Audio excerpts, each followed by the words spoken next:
أما بعد فأعوذ بالله من الشيطان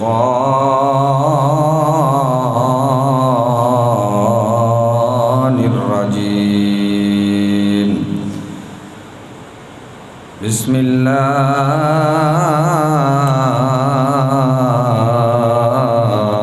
الرحمن الرحيم. قال الله تبارك وتعالى في القرآن المجيد والفرقان الحميد في شان حبيبه مخبرا وآمرا.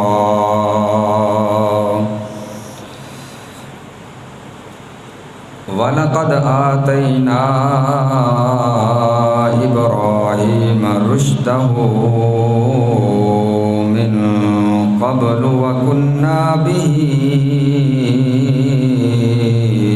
عَالِمِينَ.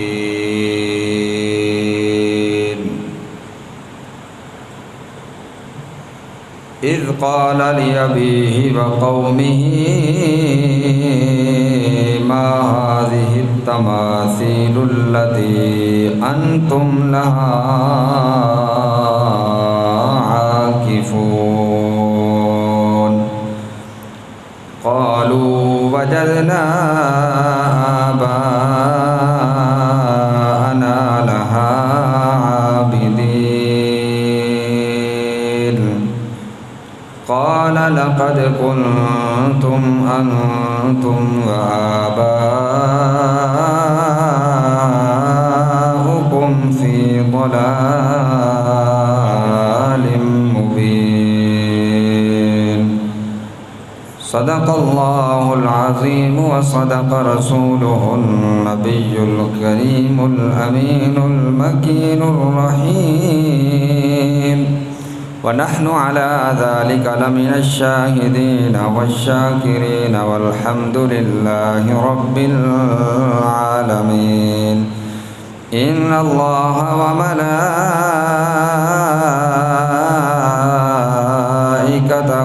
يصلون على النبي يا أيها الذين آمنوا صلوا عليه وسلموا تسلیما. مل کے پڑھیے الصلاۃ والسلام علیک یا رسول اللہ وعلی آلک واصحابک یا حبیب اللہ. الصلاة والسلام عليك يا سيد المرسلين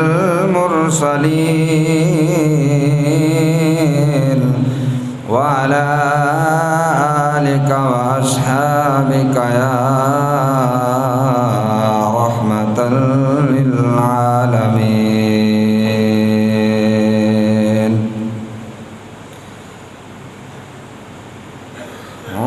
ڈھیر وڈے لجپال نے نوکر زہرا دے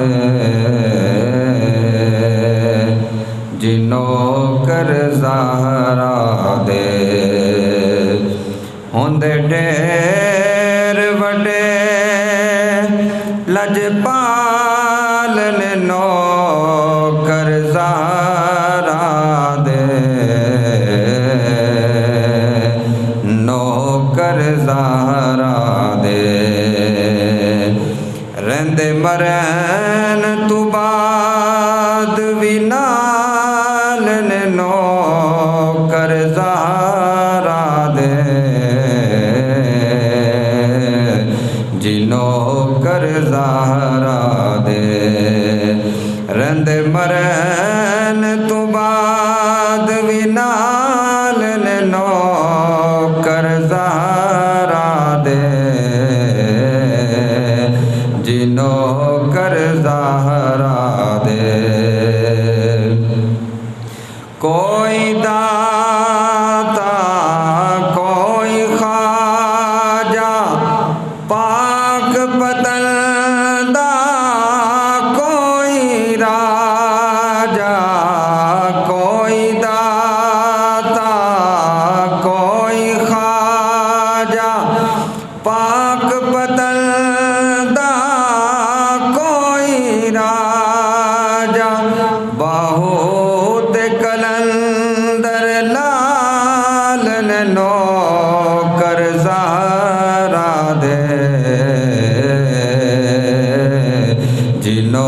کر زہرا دے باہو تے کلندر لال نو کر زہرا دے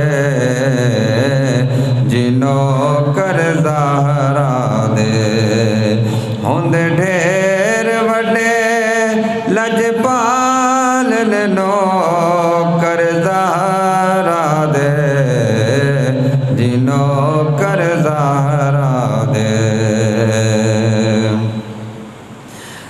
اللہ تبارک و تعالی جل جلالہ عم نوالہ کی حمد و ثناء ذکر و اذکار کے بعد حضور پر نور سید عالم نور مجسم رہبر مکرم ہادی سبل مولا کل آقا نامدار مدنی تاجدار حبیب خدا اشرف انبیاء احمد مجتبیٰ محمد مصطفیٰ صلی اللہ علیہ وآلہ وسلم کی بارگاہ بے کس پناہ کے اندر عقیدتوں محبتوں اور ارادتوں کے پھول نشاور کرنے کے بعد قرآن مجید کے 17ویں پارے میں سے سورۃ الانبیاء کی چند آیہ مبارکہ آپ کے سامنے تلاوت کرنے کا شرف حاصل کیا۔ دعا ہے کہ اللہ تبارک و تعالی میری زبان پہ کلمہ حق جاری کرنے کی، آپ سب کو سن کر سمجھنے کی، ہم سب کو اس پر عمل کرنے کی توفیق عطا فرمائے۔ سامعین عزیز وقار، ذوالحج کا مہینہ شروع ہو چکا ہے، آج اس کی 1 تاریخ ہے۔ اس مہینے میں عظیم یادگار اور عظیم نبی کی سنت مبارکہ کو زندہ کیا جاتا ہے۔ وہ عظیم نبی کون ہیں جن کا نام نامی حضرت سیدنا ابراہیم خلیل اللہ علیہ السلام ہے، جن کے بارے میں اللہ تبارک و تعالی نے قرآن پاک میں ارشاد فرمایا واتخذ اللہ ابراہیم خلیلا، کہ اللہ تبارک و تعالی نے حضرت ابراہیم کو اپنا خلیل بنایا، یعنی اپنا دوست بنایا۔ حضرت ابراہیم علیہ السلام کی جو زندگی ہے وہ ایک انفرادی ہے اور مثالی ہے۔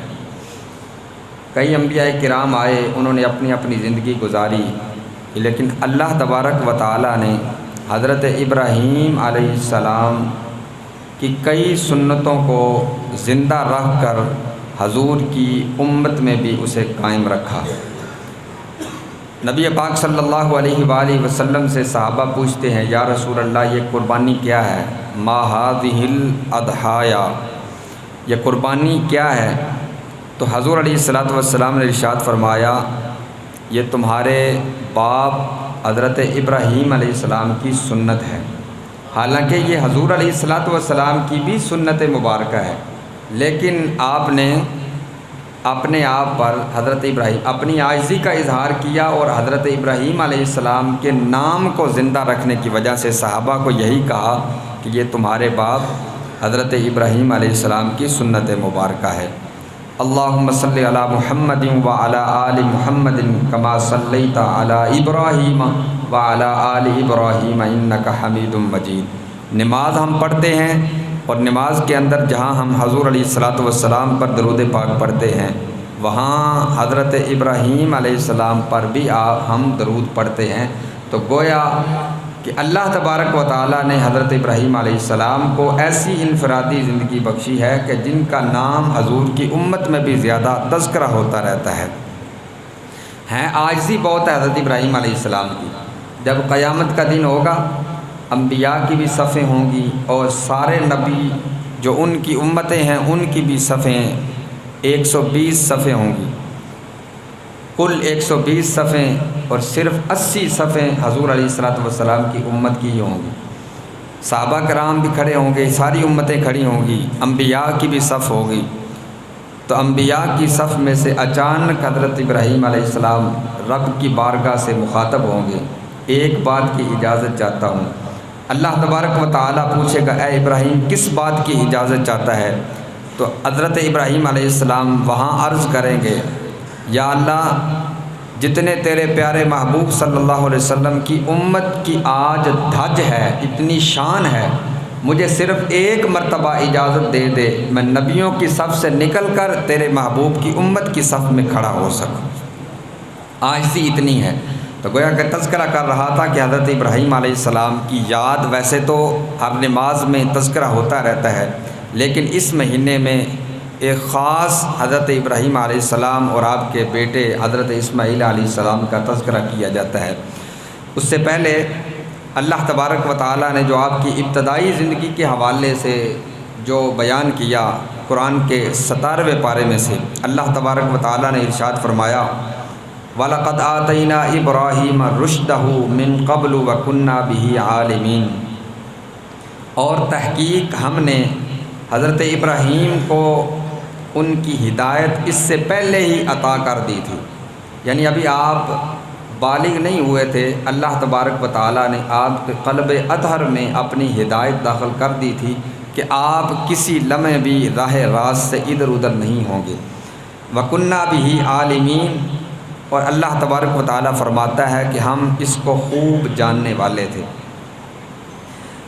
اذ قال لأبیہ وقومہ ما ہذہ التماثیل التی انتم لہا عاکفون، اے محبوب یاد کیجئے جب حضرت ابراہیم نے اپنے چچا اور اپنی قوم کو یہ بات کہی، ما ہذہ التماثیل التی، یہ جو مورتیاں تم نے بنائی ہوئی ہیں، کوئی درندہ کی شکل، کوئی پرندے کی شکل، کوئی انسان کی شکل کی جو تم نے مورتیاں بنائی ہیں، اور مورتیاں بنا کے تم اس کی پوجا کرتے ہو، اس کی پرستش کرتے ہو، انتم لہا عاکفون، اور تم ان مورتیوں کے سامنے ان کی پرستش کے لیے جمے بیٹھے ہو، یہ کیا چیز ہے؟ قالوا وجدنا آباءنا لہا عابدین، حضرت ابراہیم علیہ السلام نے یہ سوال کیا تھا اپنے چچا اور اپنی قوم کے سامنے، جس قوم پر آپ نبی بن کے آئے تھے ان کے سامنے یہ سوال کیا تھا، یہ مورتیوں کے سامنے کیوں جمے بیٹھے ہو، کیوں اس کے سامنے جھکتے ہو، کیوں اس کی عبادت کرتے ہو، اس کو پوجتے ہو؟ تو انہوں نے جواب کیا دیا، قالوا وجدنا آباءنا لہا عابدین، وہ کہنے لگے کہ ہم نے اپنے آباء و اجداد کو ہی ایسے ہی پایا ہے کہ وہ ان کے سامنے جھکتے تھے، تو ہم ان کی پیروی کرتے ہوئے ہم ان کے سامنے جھکنا ہم بھی شروع ہو گئے۔ تو ان کے پاس اور تو کوئی جواب نہیں تھا، اپنے پاس کوئی دلیل نہیں تھی، اپنے دعوے کے سچے ہونے کے لیے کوئی دلیل نہیں تھی، صرف دلیل یہی تھی کہ ہم نے اپنے آباء و اجداد کو دیکھا کہ وہ ان مورتیوں کے سامنے جھک رہے ہیں، تو ہم بھی ان کو دیکھ کر ان کے سامنے جھکنا شروع ہو گئے۔ تو یہاں سے یہ پتہ چلتا ہے کہ ضروری نہیں کہ آباء و اجداد جو طریقہ کار اختیار کر رہے ہیں ان کے مطابق ہی اختیار کیا جائے۔ آپ دیکھ رہے ہیں شادیوں میں جو رسم و رواج ہے، اور آپ دیکھتے ہیں کہ کچھ ایسے معاملات خرافات ہمارے گھروں میں ہیں جو ہمارے آباء و اجداد کر رہے ہیں۔ اگر آج ہمیں اس مسئلے کا پتہ چل گیا ہے، ہمیں کچھ علم حاصل ہو گیا ہے، تو ضروری نہیں کہ ہم اپنے آباء و اجداد کو یہ دلیل بنائیں ہمارے باپ دادا یہ کام کرتے رہے ہیں، تم کون ہوتے ہو ہمیں آج یہ نیا مسئلہ بتانے والے؟ آج یہی بات کہتے ہیں نا، کوئی ایک عالم دین اگر کوئی بندہ پڑھا لکھا آپ کو مسئلہ بتائے، تو ایک بزرگ جب مسئلہ سنتا ہے وہ کہتا ہے کہ میں نے تو ساری زندگی اس طرح گزاری ہے، تو آیا ہے مجھے آج نیا مسئلہ بتا رہا ہے۔ تو ضروری نہیں کہ جو آباء و اجداد کر رہے ہوں وہ انسان حق پر ہی ہے۔ تو انہوں نے جب یہ دلیل دی، قالوا وجدنا آباءنا لہا عابدین، کہ ہم نے اپنے آباء و اجداد کو ہی ان کے سامنے پوجا کرتے ہوئے ہم نے دیکھا، تو ہم بھی شروع ہو گئے۔ تو آپ نے کیا کہا؟ قال لقد کنتم انتم وآباؤکم فی ضلال مبین، آپ نے کہا کہ بے شک تم اور تمہارے آباء و اجداد کھلی گمراہی میں ہو، تم گمراہ راستہ اختیار کر رہے ہو، حق پر نہیں ہو، راہ راست پر نہیں ہو، کھلی گمراہی میں ہو۔ یعنی کھلی گمراہی سے مراد یہ ایسی گمراہی ہے جو واضح ہے، جو صاف ہے، روز روشن کی طرح عیاں ہے، جو چھپی ہوئی نہیں ہے، پتہ چل رہا ہے، جو تمہارا نفع نقصان کا مالک نہیں ہے، تم اس کے سامنے جھک رہے ہو۔ قالوا اجئتنا بالحق ام انت من اللاعبین، جب حضرت ابراہیم علیہ السلام نے قوم کو یہ کہا نا کہ تم کھلی گمراہی میں ہو، تمہارے آباء و اجداد بھی کھلی گمراہی میں تھے، تو انہوں نے پھر ایک سوال کیا، انہوں نے کہا کہ کیا تم ہمارے پاس حق لے کے آئے ہو، سچی بات کر رہے ہو، ام انت من اللاعبین، یا ہمارے ساتھ مزاح کر رہے ہو؟ یہ کہنے کا ان کا مطلب یہ تھا، انہوں نے یہ کیوں بات کی؟ کیونکہ وہ گمراہی میں اس حد تک ملوث تھے اور ان کو ہدایت کا کوئی راستہ تو پتہ نہیں تھا، نہ ہی انہیں کوئی دین کی بات بتانے والے تھا، نہ انہیں کبھی کوئی استاد ایسا ملا جو انہیں بتاتا کہ حق کا راستہ کیا ہے۔ وہ اس گمراہی میں اس حد تک ڈوبے ہوئے تھے کہ انہوں نے یہ سمجھا کہ اصل راستہ ہی یہی ہے۔ اور جب حضرت ابراہیم علیہ السلام نے مورتیوں کے بارے میں غلط بات کی، یہ حق پر نہیں ہے، تو اس وقت انہیں عجیب لگا۔ جب انہیں عجیب لگا تو انہوں نے جواباً یہ کہا کہ آپ ہمیں صحیح بات کر رہے ہیں یا ہمارے ساتھ کوئی مذاق کر رہے ہیں؟ یہ عجیب لگنے کی وجہ سے انہوں نے یہ بات کی۔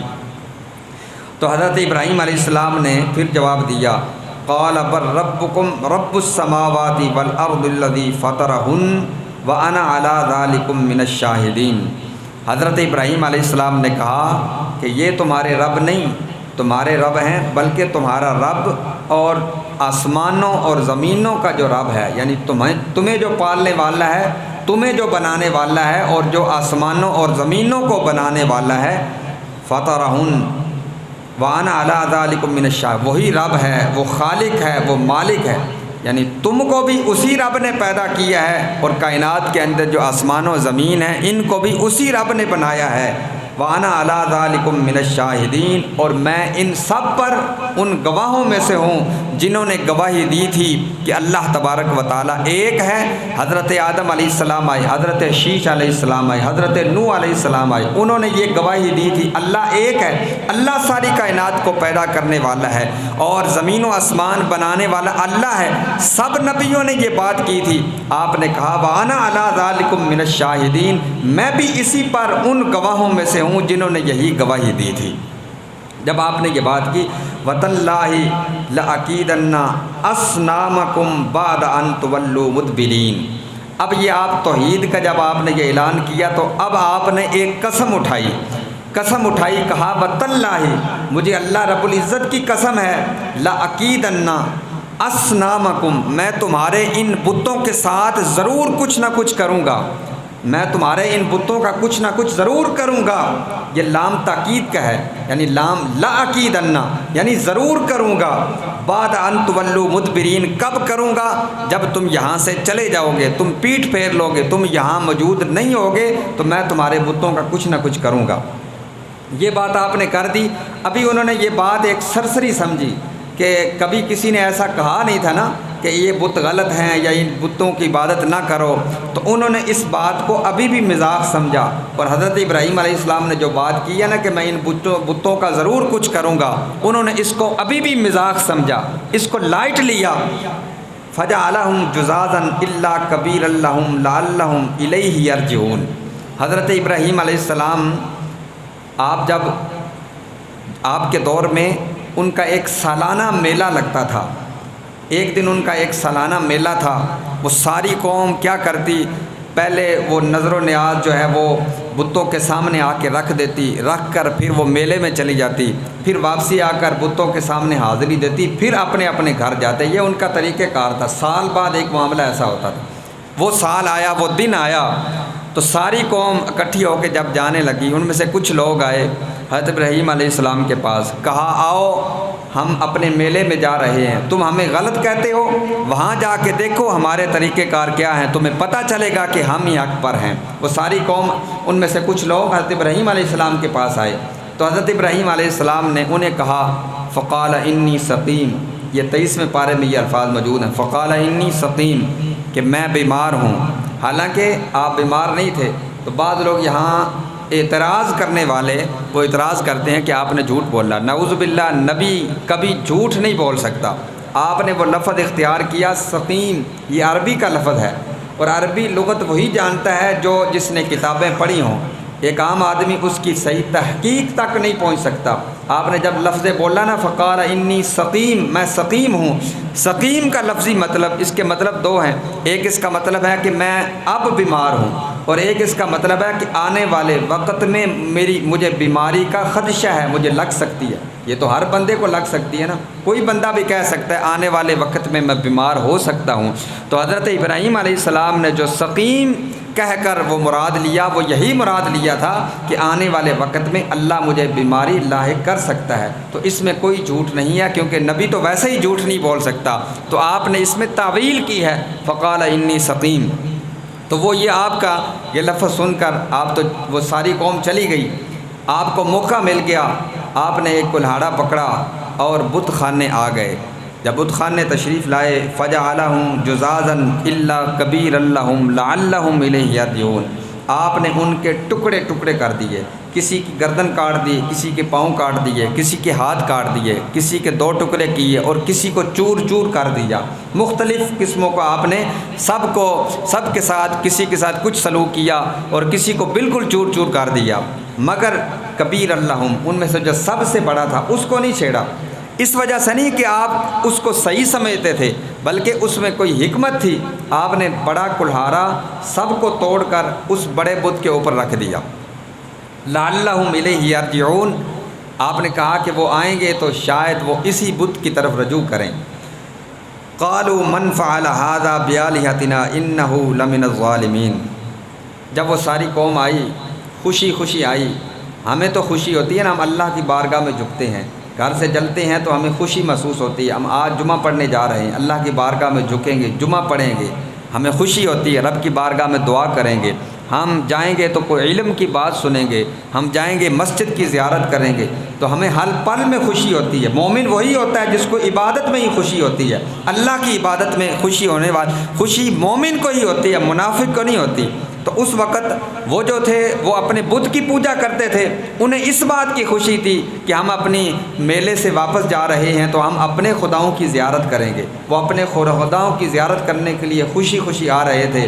جب انہوں نے دیکھا تو وہاں تو نقشہ ہی بدلا ہوا تھا، بت سارے ٹوٹے ہوئے تھے، کوئی چور چور تھا، کسی کے پاؤں، کسی کے ہاتھ ٹوٹے ہوئے تھے، کسی کا سر ٹوٹا ہوا تھا۔ تو انہوں نے وہاں کھڑے ہو کے کہا قالوا من فعل هذا بآلہتنا، ہمارے ان معبودوں کے ساتھ، بتوں کے ساتھ، ہمارے ان خداؤں کے ساتھ کس نے ایسا کیا ہے؟ وہاں ایک دوسرے سے سوال کرنے لگے، انہ لمن الظالمین، جس نے یہ کیا ہے وہ بڑا ظالموں میں سے ہے۔ وہ قوم ایک دوسرے کو کہنے لگی۔ اب ان کی آنکھیں کھلیں، ان میں سے کچھ لوگ تھے جنہوں نے حضرت ابراہیم علیہ السلام کی وہ بات سنی ہوئی تھی۔ کون سی بات؟ ما ھذہ التماثیل التی انتم لھا عاکفون، یہ جو مورتی ہیں جن کے سامنے تم جمے بیٹھے ہو، یہ کیا ہے، تم کیا کرتے ہو؟ یہ بات ان کے ذہن میں کھٹکنے، آپ کے علم میں ہے کہ ہم بعض ایسی باتیں ہیں جس کی طرف کوئی توجہ نہیں دیتے، لیکن اگر ہمارے ساتھ کوئی حادثہ پیش آ جائے، ہمیں اگر کوئی سمجھانے والا ہو کہ فلاں نہیں جانا وہاں نقصان ہوگا، لیکن ہم اس کی بات کو توجہ نہ دیں، لیکن جب وہاں ہمیں نقصان ہو جاتا ہے پھر ہمیں اس کی آواز ذہن میں کھٹکتی رہتی ہے، پھر ہمیں اس کی بات ذہن میں آتی ہے کہ وہ کہنے والا ٹھیک کہہ رہا تھا۔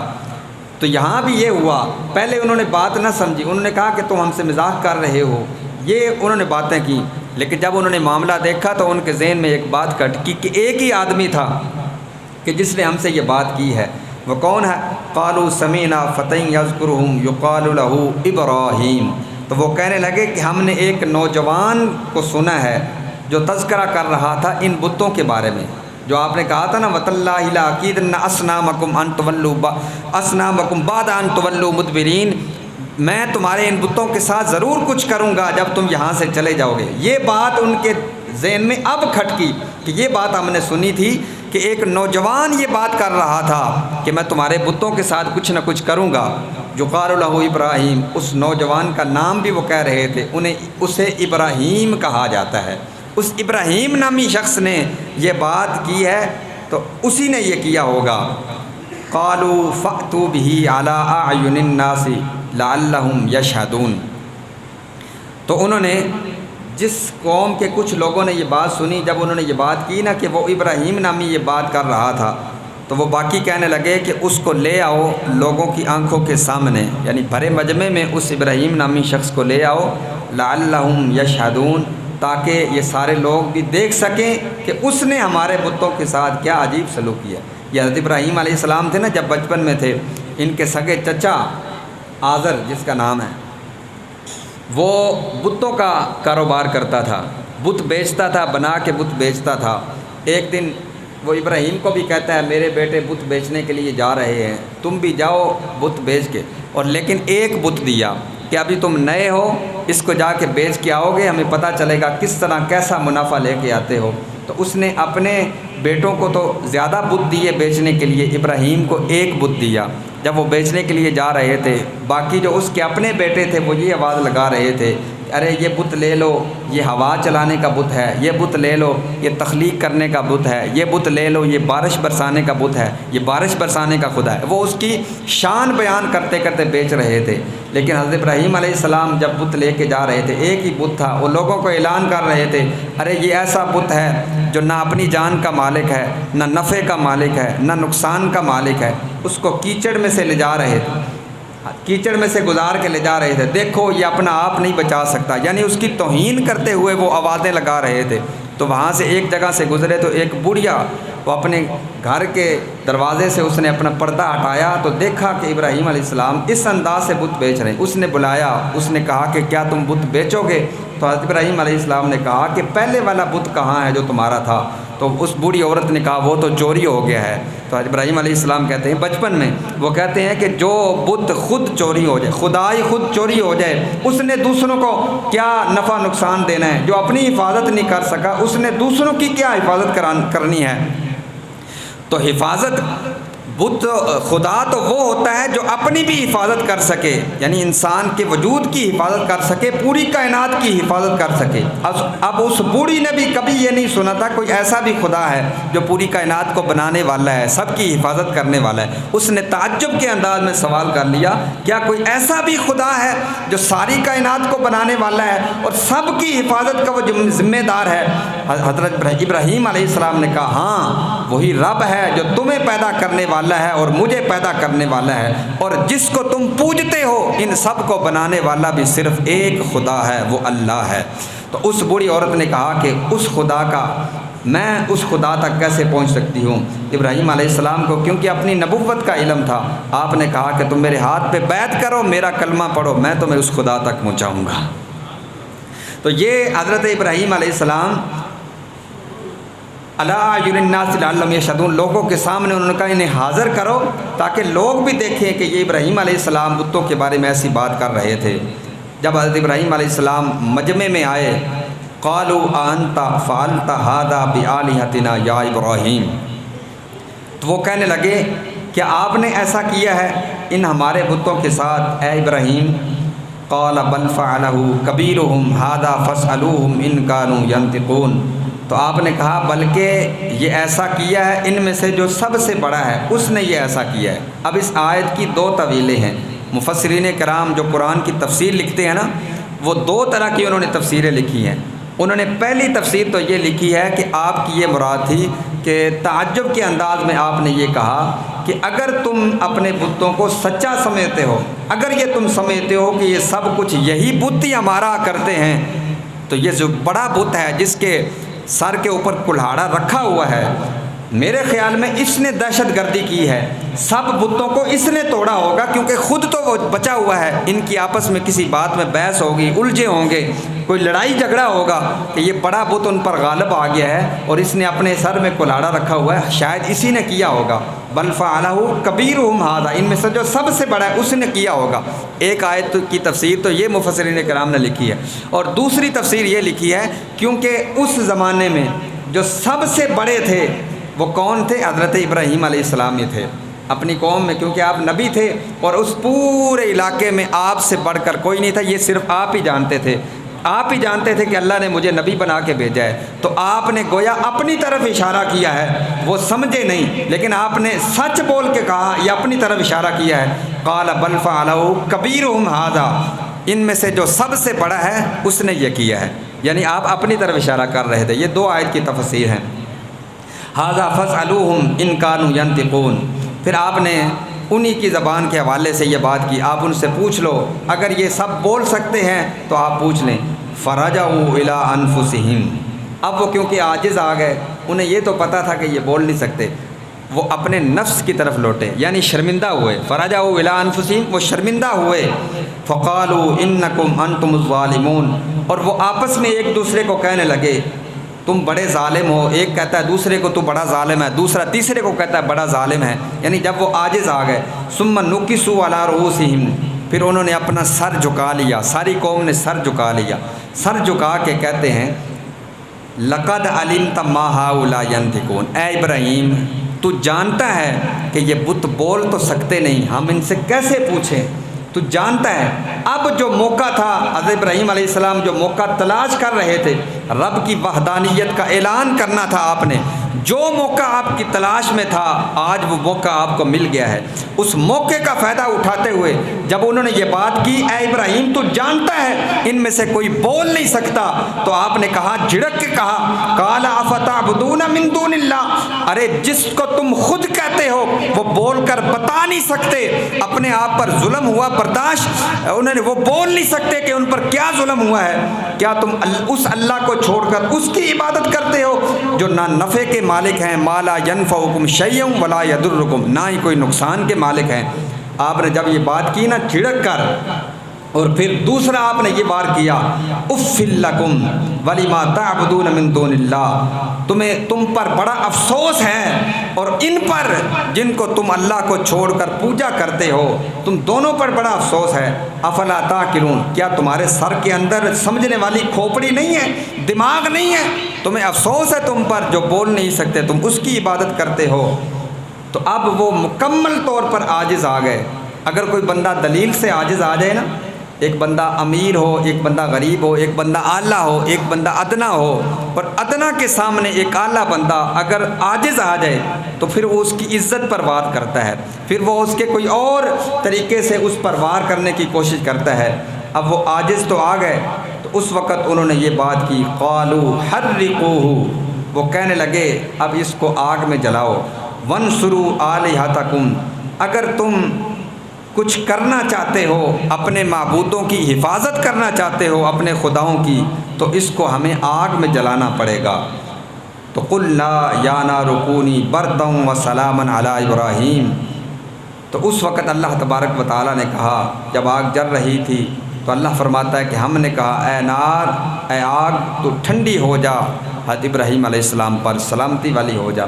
حضرت ذی وقار، یہاں میں نے صرف وہ بتوں والا واقعہ بیان کیا ہے، یہ آگ میں ڈالنے کے حوالے سے انشاءاللہ العزیز اگلے جمعے کو وہ بیان کروں گا۔ دعا ہے کہ اللہ تبارک و تعالی ہمیں انبیاء کرام کی عزت کرنے کی توفیق عطا فرمائے، ان کی ناموس کی حفاظت کرنے کی توفیق عطا فرمائے، اور اپنے پیارے محبوب کریم صلی اللہ علیہ وسلم کی شریعت مطہرہ پر عمل کرنے کی توفیق عطا فرمائے۔ وما علینا الا البلاغ المبین۔